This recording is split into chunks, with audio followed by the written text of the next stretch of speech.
21st Century Fox shareholders are going to vote on the proposed merger with Disney on July 10th.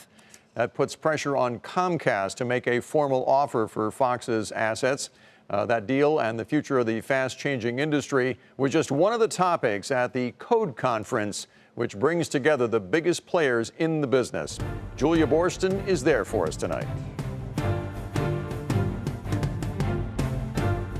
With leaders of the biggest media and tech companies taking the stage at the Code Conference and a range of media mega deals pending, the question of why there's pressure to consolidate loomed large. 21st Century Fox CEO James Murdoch saying they see so much opportunity in having greater scale. When pressed on Comcast's plan to make a higher bid for Fox than Disney, he focused on progress on Disney's acquisition. Essentially, we had an agreement with Disney, and we have an agreement with Disney, which we find very attractive for our shareholders. It's an all-stock agreement. We think the prospects for the new firm are very strong, and we think from a regulatory perspective, and we thought as well in December from a regulatory perspective that you have a higher certainty of close. So when you weigh up all of those factors, that's really what we thought was the right thing to do. Now, whether or not the board is asked to consider a different offer from somebody else in the future, we'll deal with that as we go. With AT&T awaiting a judge's ruling on whether it'll be able to buy Time Warner, AT&T CEO Randall Stephenson saying consolidation is inevitable. Nobody really knows what the future is going to look like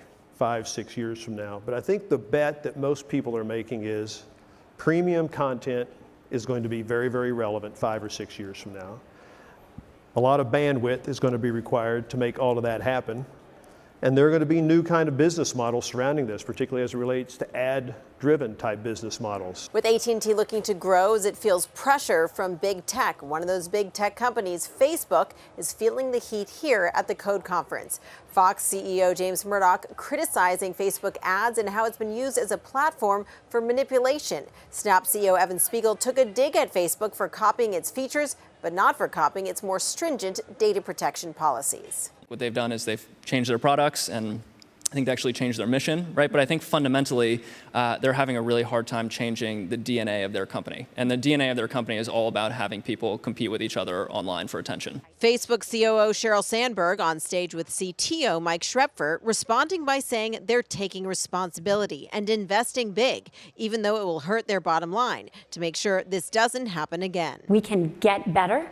We can be more transparent. We can put a lot more resources and a lot more thought, both technology, automation, and people. Sandberg and Schrepfer also talking about all the changes they've made in the past 2 months and the ways they're complying with new European privacy regulations. For Nightly Business Report, I'm Julia Boorstin in Rancho Palos Verdes, California.